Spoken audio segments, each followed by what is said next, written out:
At 3:12 a.m., my security system caught the neighborhood president breaking in. It happened at exactly 3:12 in the morning. My house lit up like something out of a police chase on TV. Bright lights flooded the windows, sirens blared, and tires skidded down my dirt road. I didn't even have time to stand up. In less than 2 minutes, there were 4 police cars parked outside. Officers jumped out, crouched behind their open doors, and pointed their weapons straight at my front gate. I was watching it all from my porch camera feed on my tablet. I had just poured a cup of coffee when the alert came in. At first, I thought, maybe it was a mistake, some emergency nearby. But then I saw her. The woman standing right in front of my gate, holding a giant pair of bolt cutters like she'd just won a prize. She wore fuzzy slippers, pink pajamas, and had that look on her face, half confused, half too proud to back down. It was her. The woman who had been trying to control this whole neighborhood like she owned it. The same one who had banged on my gate twice a week, yelling about rules no one cared about. The self-declared president of the neighborhood group, even with the police lights flashing red and blue across her face, she didn't look scared. She looked annoyed, like this was all someone else's fault. One of the officers shouted at her, firm and clear, "Drop the tool." She just stared back like she didn't hear him. The officer repeated the command. When she didn't move, fast enough, another officer came up and took the cutters from her hands. That's when the handcuffs came out. She started yelling, something about being the president of the neighborhood and doing her duty. But the officers weren't buying it. I just sat there holding my coffee, watching the scene unfold in total disbelief, not because I couldn't believe she'd do this, but because I could. I had seen this coming for weeks, maybe even months. She thought her role gave her power over everyone, especially me. She didn't like the fact that I had built something she couldn't control or walk through like she used to. The gate was her biggest problem, not because it broke any real rules, but because it blocked her view. And she hated not having control.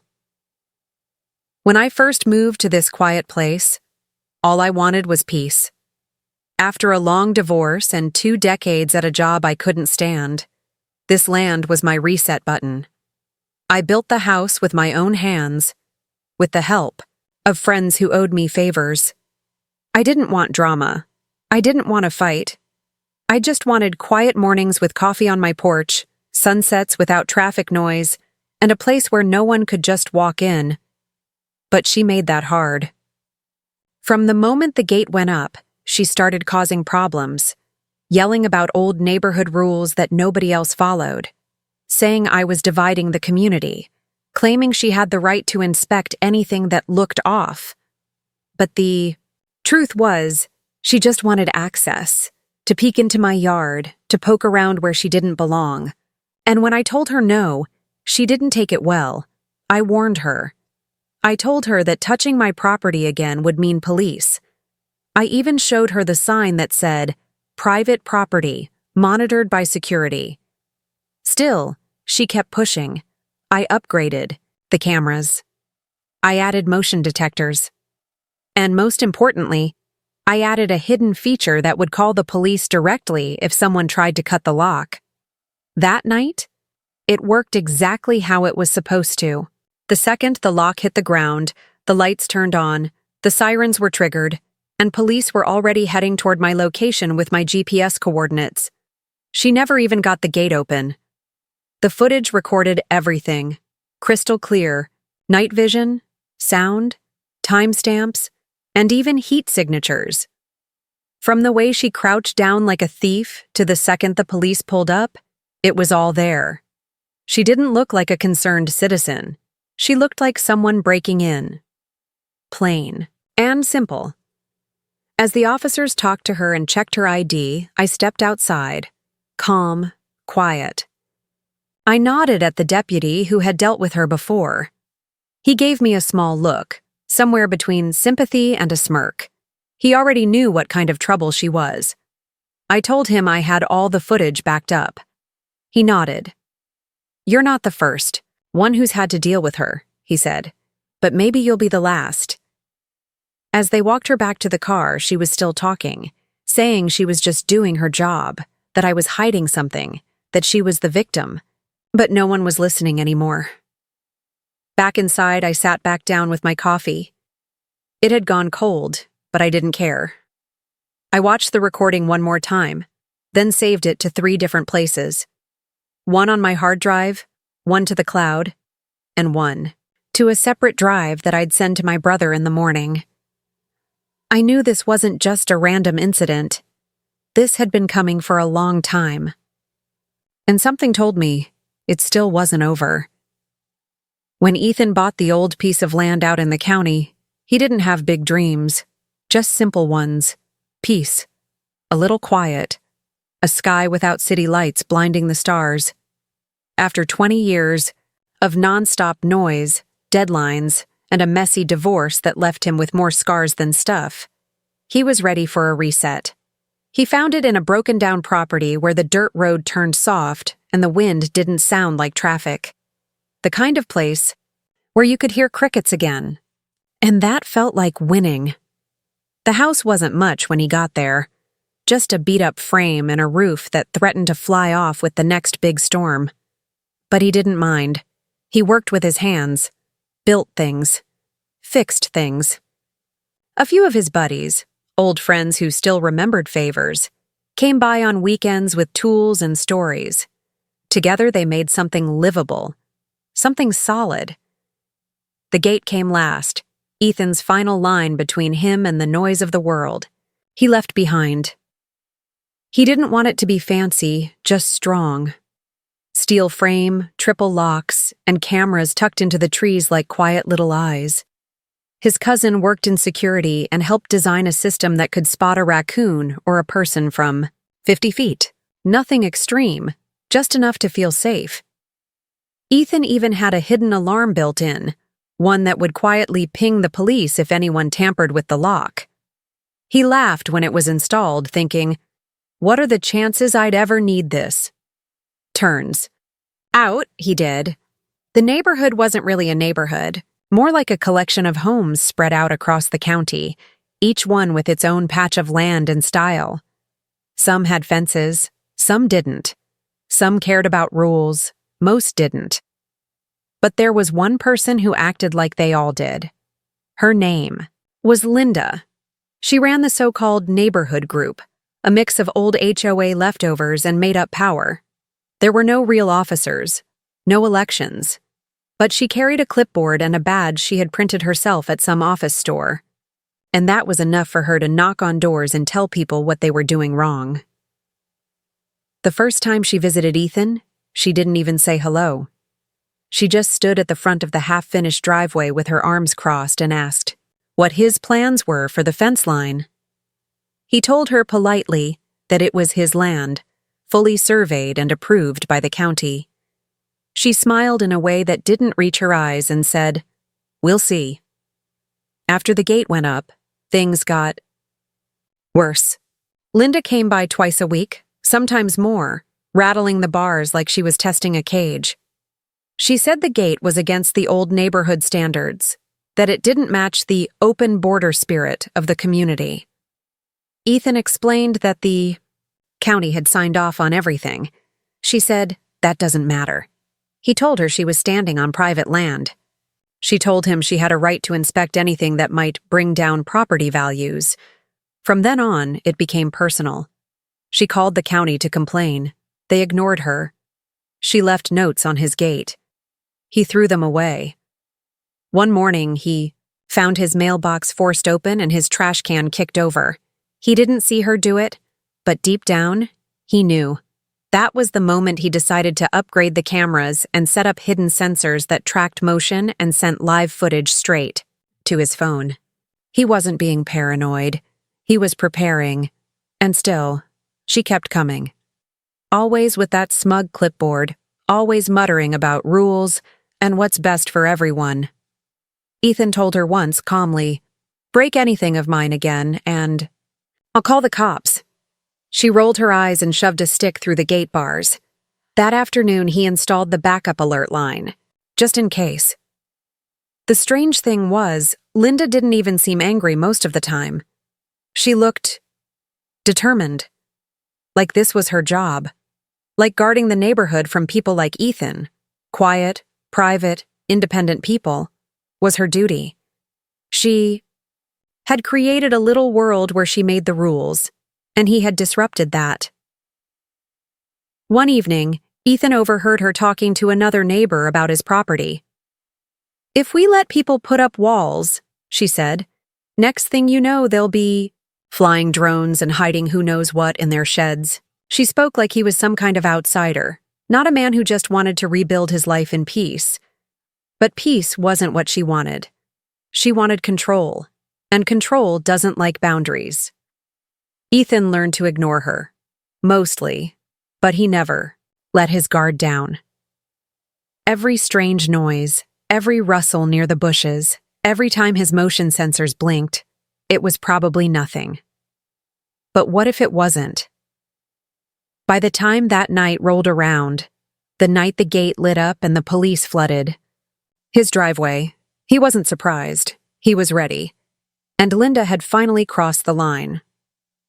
Ethan didn't build a fortress because he was paranoid. He built it because he was tired. Tired of being walked over. Tired of people thinking kindness meant weakness. Tired of being told how to live by folks who never once offered to help. The Tao. Gate wasn't just metal and locks. It was the first thing in years he made for himself that said, "This is mine, this space, this life. You don't get to mess with it anymore." After Linda started banging on it twice a week, after she stood outside yelling about invisible rules, Ethan realized that a fence alone wouldn't keep peace. Not out here. Not when someone was that determined to climb over it, so he made a call. His cousin Max wasn't just family. He ran a security company that protected government buildings and private estates. Ethan didn't need all that. But he told Max the truth. "There's this woman. She's not dangerous in the usual way, but she won't stop, and she's watching me." That was enough for Max to come out and spend a weekend walking the property, taking notes, asking questions. Together, they didn't just build a gate. They built a plan. 3 locks, 1 manual, 1 digital. One that used a coded sensor hidden behind the post where only Ethan knew how to trigger it. Cameras were mounted, in clear view so nobody could say they weren't warned. More were hidden in trees, in rocks, behind fake birds and solar lights. Not to spy, just to see, just to know. Linda had already proved she didn't respect words. Maybe she'd respect being seen. Ethan thought it might scare her off. It didn't. The more security he added, the more obsessed she became. She told another neighbor that his house looked like a prison. She said no one in the neighborhood needed that kind of setup, and that it was bad for morale. Morale? Like, this was some army she was leading and not a quiet dirt road community where most people just wanted to be left alone. One day, she actually tried to reach over the gate with a yardstick, claiming she was measuring violations. Ethan watched, her through his porch camera, his coffee in hand, the calm expression on his face hiding the frustration he felt deep in his chest. She was treating his home like it was some kind of enemy base. That night, Ethan added motion-triggered lights and sensors that sent instant alerts to his phone. He placed them in his plants, above the mailbox, near the driveway curve, even under a rock he hollowed out with a hammer and chisel. He didn't want to live in fear, but he also didn't want to wake up one day and find Linda inside his fence with a clipboard and a flashlight. What Linda didn't know was that Ethan's system wasn't just about lights and cameras. It had a silent emergency line, a direct signal that would go out to the local sheriff's department the moment someone tampered with the gate in a certain way. It wasn't just software. It was a physical, secure radio signal installed by Max, the kind used when cell towers go out, county approved, quiet, instant. Think of it like a panic button, Max had said, Only it presses itself when the wrong hands touch your lock. Ethan smiled. Perfect. For a while, things were quiet again. Linda still came by, still stood on the other side of the gate like she was guarding something holy, but she hadn't touched anything since Ethan warned her. She just stared sometimes, scribbled in her little book, took pictures with her phone, called the county, sent emails. None of it worked. Because Ethan had done everything right, it drove her nuts. That's when the smaller things started happening. The mailbox door hanging open even though Ethan always latched it shut. A single dead bird laid across his gravel path like it had been placed there. The motion light near the trees flickering one night, then going out for 2 days. Nothing big. Nothing provable. Just the kind of stuff that makes your neck feel tight even when you tell yourself it's nothing. Ethan didn't talk about it to neighbors. Not yet. Most of them already had stories about Linda. One man said she fined him $20 for having Christmas lights up past January. Another woman said she had been warned not to host birthday parties without group approval. Everyone had laughed then. But now, with Linda poking around gates and mailboxes, it wasn't funny anymore. Ethan kept his calm. But each night, before bed, he checked the system logs. Each morning, he reviewed the motion clips. He moved like a man preparing for a storm everyone else said would pass. But he knew better, because Linda didn't just want to make a point. She wanted to win, and Ethan had something she couldn't stand, a line she wasn't allowed to cross. Until one night, she did, and when she did, the gate didn't just project his hand. It told the truth. The moment Linda crouched down at the gate with those massive bolt cutters, the clock started ticking. It took exactly 3 seconds after she snapped through, the final lock for the silent alarm to activate. 3 seconds for the hidden trigger Ethan installed months ago to quietly send a signal across the county network. The alert skipped Ethan's phone, skipped the house alarm, and went straight to the local sheriff's station. No sirens, no blinking lights. Just data, coordinates, camera feeds, heat signatures, and one message: unauthorized entry in progress. She didn't even make it through the gate. Before she could swing it open, 2 nearby patrol cars were already shifting routes and heading straight for the blinking marker on their dashboard. A third car followed behind with sirens off, lights dimmed. By the time Linda stood up, looking around like she'd just realized what she'd done, the first car pulled into view, followed by a flood of flashing red and blue. Ethan was inside, watching everything on his porch camera feed. He had been awake already, coffee in hand, checking emails. His porch light reflected off the window, casting a glow on the screen as he leaned in and said quietly to himself, "She actually did it." Out on the driveway, Linda froze. Her face looked more shocked than scared, like she had expected someone to stop her, but not with this much force. The way the lights hit her, pink pajamas glowing, fluffy slippers kicking up dirt, made the whole thing look ridiculous. But also serious. The kind of scene you'd expect in a movie, not real life. 4 officers spread out behind their open doors shouting commands. Hands raised. Drop the tool. Step back. Linda tried to talk over them, waving her arms and shouting, "This is all a mistake! I'm the neighborhood group president!" As if that title gave her clearance to break into someone's private property with industrial tools at 3 in the morning. Ethan stepped outside after the situation calmed down. He walked up slowly, phone in hand, already showing the footage. The lead officer, Deputy Harris, recognized him immediately. They'd spoken before, after Linda's earlier stunts. Harris gave him a long look. It said, "We knew she might do something, but not this." Ethan didn't have to explain much. He just nodded, handed over the footage, and said, "It's all on here. She triggered the silent alarm and cut my locks. I've got night vision, audio, everything backed up." Harris watched a few seconds of the recording, then sighed. "We've had other calls about her too," he said. "But this might finally be enough." Linda wasn't arrested that night. Technically, they detained her for questioning and then released her pending review. But as she sat in the back seat of the cruiser, she screamed through the cracked window, said she was being targeted, said Ethan was hiding something illegal behind the gate, said she was just trying to help the neighborhood. Ethan didn't say a word. He stood there calmly, arms crossed, while her voice echoed down the road like a broken megaphone. Later that morning, he took every single recording, every frame of footage, every log, and sent them to 3 places: the neighborhood group's inbox, his lawyer, and the county clerk who had once told him, "If she ever crosses the line, let us know."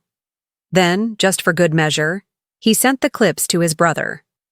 His brother had a legal YouTube channel, nothing too huge, but with enough followers to turn weird cases into viral moments. Ethan added one sentence to the message: "You're not going to believe this." By lunchtime, the video was everywhere. Neighborhood. President caught cutting gate at 3 a.m. Cops swarm property like a movie scene. That was the title his brother used. Dramatic, maybe, but not wrong. The clip of Linda in her pajamas, holding bolt cutters like she was about to perform a heist, lit up social media. People couldn't stop watching.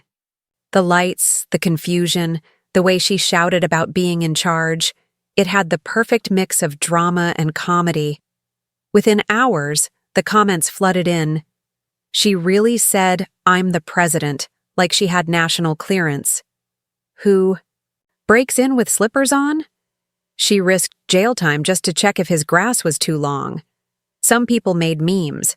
Others shared their own horror stories about small-time HOA tyrants and nosy neighbors with too much free time.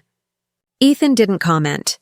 He just watched as the views climbed, 10,000, 50,000, then over 100,000 before dinner time. By the next morning, it had hit 700,000.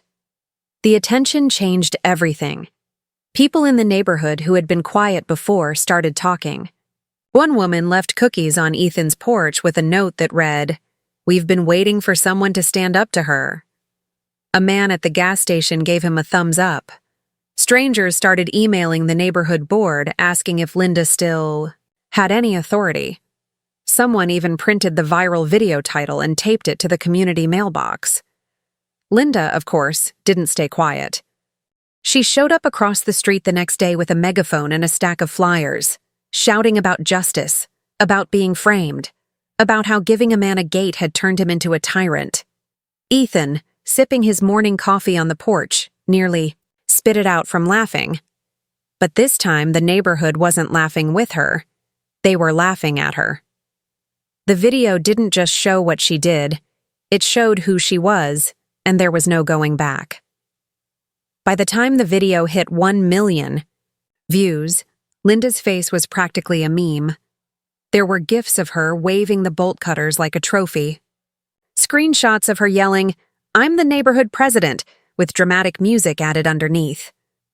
Someone even turned the footage into a fake movie trailer called Gate Wars, HOA Strikes Back. It was funny, but it was also serious.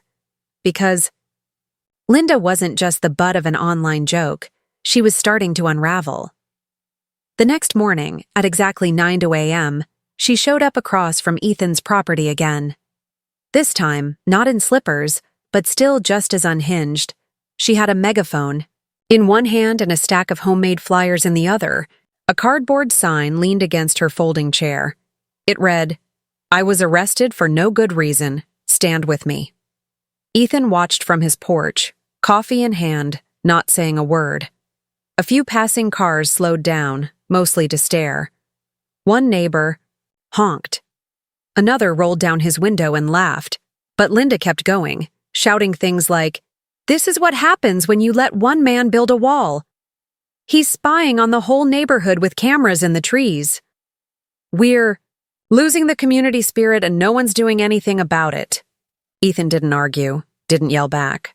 He just sat quietly, the same way he had every time she stood at his gate before. But he wasn't alone anymore. That viral video had done something unexpected. It gave the neighborhood permission to speak up. The online chat thread for the community group, which usually had about 3 posts a week, exploded. People started sharing their own experiences. One neighbor said Linda gave them a warning for leaving a garden hose visible. Another said she once threatened to fine him for putting a hammock between 2 trees, saying it was a safety hazard. Someone shared a photo of a letter she taped to their front door saying their welcome mat was offensive. It was like, a dam broke. Ethan scrolled through the comments, surprised at how many people had stayed quiet for so long. But maybe they all needed to see her caught in the act to feel brave enough. One man named Tom, who lived just a few doors down, wrote, "She once fined me for having Christmas lights up in March. I hope she gets what she deserves now." Ethan didn't reply to any of it. He didn't need to. The truth was already out there. A few days later, Linda tried to hold a meeting. She set up a droopy tent in her yard with folding chairs, a table covered in mismatched flyers, and a banner that read, "Making our community better again." Only a handful of people showed up. Most of them looked like they just came to see the show. Ethan didn't go inside, but he walked by on the public sidewalk with his phone recording, just in case. He kept his distance. Linda stood up, holding a printed photo from the gate footage. She shouted that it was fake, that the video was edited, that Ethan had broken the law and was tricking the public. But then, something unexpected happened.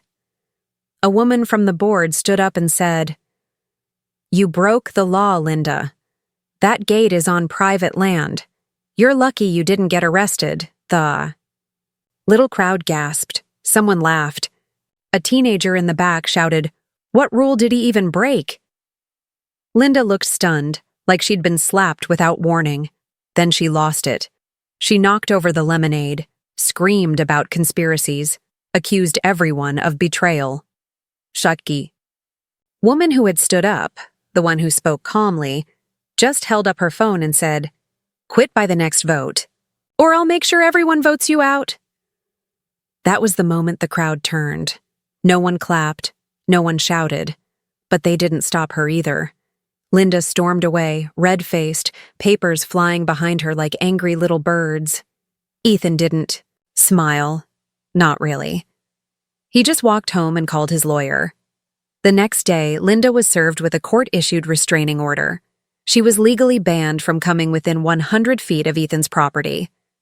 The order also said she wasn't allowed to contact or harass him in any form, online, in person, or even by proxy. She didn't take it well. That afternoon, she posted a long, unhinged rant on social media, calling Ethan a tech bully and accusing him of destroying the soul of the neighborhood. She claimed his gate was a monument to selfishness and that he had turned their once happy road into a digital prison. People weren't buying it anymore. Comments flooded in mocking her logic. One person wrote, "You almost went to jail over a gate. Maybe it's time to log off." Another added, "Did you ever stop to ask why you're the only one having this much drama with everyone?" Then came the park flyers. A kid sent Ethan a picture of one. A cartoon version of Ethan holding a drone remote, frowning, while Linda, drawn like a superhero, stood in front of a gate with sparkles around her. The caption read, "Say no to gate tyrants. Take back the neighborhood." Ethan's lawyer laughed when he saw it, then said quietly, "This is actually helping us. If she keeps doing this, we can sue her for defamation too." More neighbors started stepping up. One woman offered to testify in court about how Linda fined her for planting sunflowers too close to the sidewalk. Another said he had voice recordings of her threatening to report his family for having too many bikes on their porch. Things were changing. The fear was gone. And now, the neighborhood that had once whispered about Linda's behavior was starting to speak loudly. But Ethan knew something else too. People like Linda don't just stop. They find a way to come back. It wasn't the break-in that finished Linda. It wasn't even the viral video. It was the money. If Linda had just left things alone after the restraining order, maybe she could have held on to whatever reputation she still had. But she didn't. She kept pushing. And the more she tried to prove she was right, the more she exposed the truth. It started with a file. Sarah, the same board member who had stood up to Linda at the tent meeting, wasn't just brave. She was curious. And she had a feeling there was more going on than neighborhood warnings and petty fines. So she started digging, quietly, carefully. She logged into the shared group drive that Linda had managed for years and searched through old folders marked Emergency Projects, Special Budget Use, and Private Group Initiatives. First, it looked like nothing, just boring receipts and meeting notes. But then she clicked on a folder named Tactical Community Spending. That's where it all began to unravel. Inside were spreadsheets with vague entries.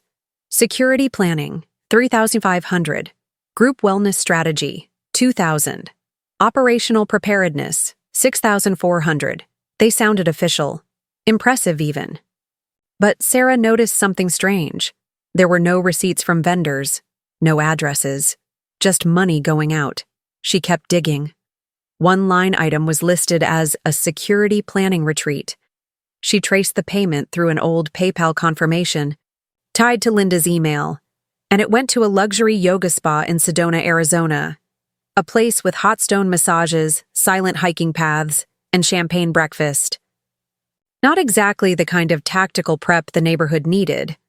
Sarah sat back, stunned. This wasn't just a controlling woman with a clipboard. This was possibly theft. She made copies of everything, screenshots, backup links, even metadata showing.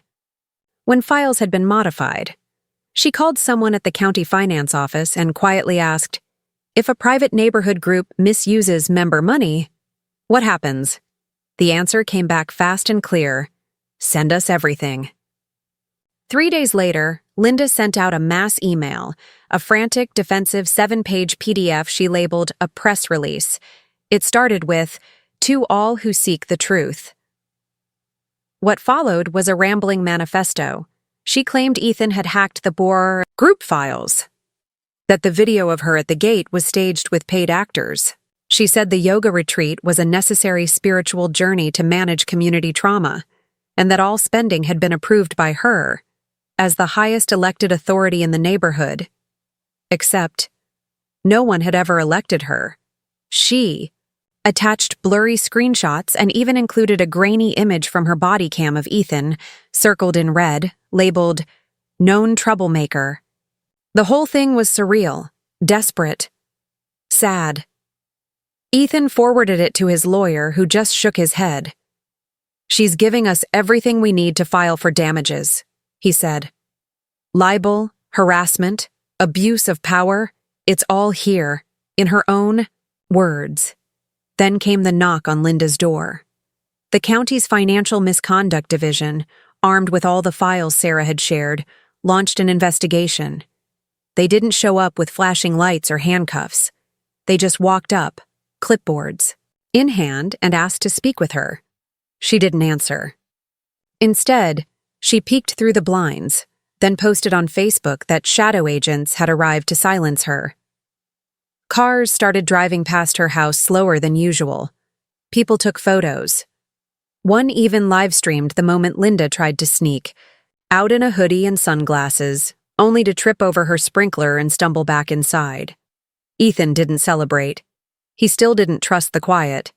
He spent most of his time finishing small upgrades around his place, replacing his old steel sign with a new wooden one that read, "Protected by Community and Common Sense." Neighbors started dropping by again. Small visits, a wave, a smile. One woman brought over homemade bread and whispered, "We all knew something was off. We just didn't think anyone could stop her." That week, the neighborhood board finally voted. It was official. Linda was banned from running for any leadership role, forever. New rules were passed requiring group funds to be reviewed by at least 3 people. They even added what folks jokingly called the Linda Rule, banning any form of unauthorized patrols, inspections, or wellness check claims without written consent. People clapped, laughed, some cried, not out of sadness, but out of relief. But Linda wasn't done yet. One early morning, Ethan's security system buzzed. Not loud, not urgent, but a quiet alert that someone had crossed his outer motion grid. He checked the screen and froze. Linda was back, wearing all black, holding a tablet in one hand and some strange handheld device in the other. She knelt by the gate post like she was scanning something, maybe for signals, maybe trying to block his cameras, maybe just looking for one last way to take control. He didn't even have to touch his phone. The system had already done its job. 2 patrol cars arrived in minutes. When they confronted her, she started shouting about drones and privacy laws. She claimed she didn't know about the restraining order, even though she had signed it. She called herself Madame President of the People. The officers weren't amused. They made her sit on the curb, took the strange device away. It looked like a toy, but no one wanted to guess. She was arrested, this time for violating the court order and trespassing. And just like before, the footage was crystal clear. Night vision, heat signatures, audio. The internet loved it. The video was titled, "Fake President's Failed Comeback."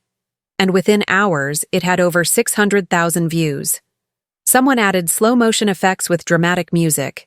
Someone else looped her, saying, "I'm investigating unlawful spying," over images of squirrels and lawn gnomes. But Ethan didn't care about views. What he cared about was that she was finally, really, gone. The day Linda left, there were no fireworks, no big scene, no final speech, just a moving truck parked in her driveway, a couple of quiet guys hauling boxes, and a black SUV idling by the curb.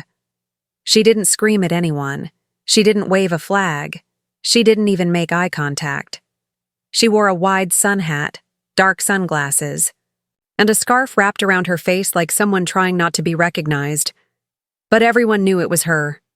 After months of chaos, court dates, flyers, shouting matches, and viral videos, it ended like that. Quiet.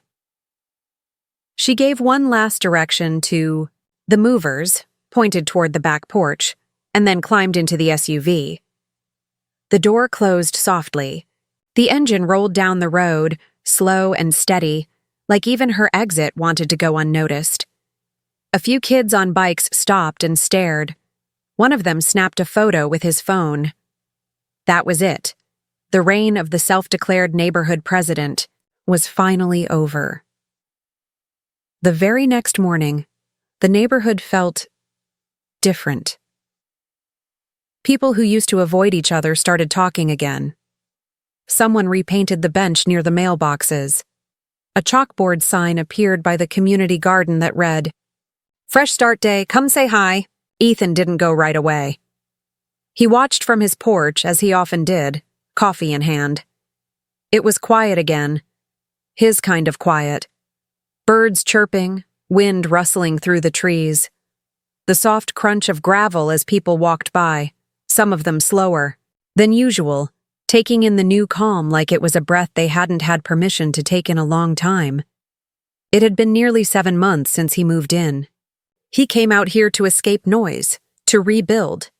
And somehow, he ended up at the center of neighborhood drama that belonged on cable news. But now, it was over. The court had finalized everything.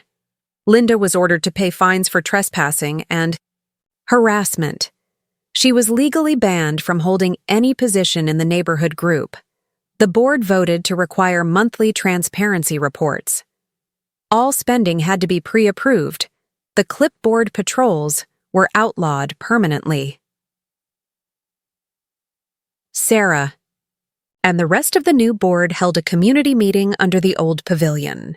This time, no signs, no rants, just lemonade, some chips, and a little music from someone's Bluetooth speaker. Ethan walked over after sunset and stood at the edge of the group. Tom, the guy who once got fined for Christmas lights in March, handed Ethan a burger off the grill and said, "You're the reason this place feels like home again." Ethan smiled. "I just built a gate." Tom grinned back. "Yeah, well, you built it at the exact right time." Sarah stood in the middle and thanked everyone for showing up. She kept it short. "It wasn't perfect," she said. "But we stuck together, and we're gonna do better moving forward." People clapped. It wasn't loud, but it was real. Someone joked that Ethan should become the group historian. He raised his hands and said, "No thanks. I like my porch."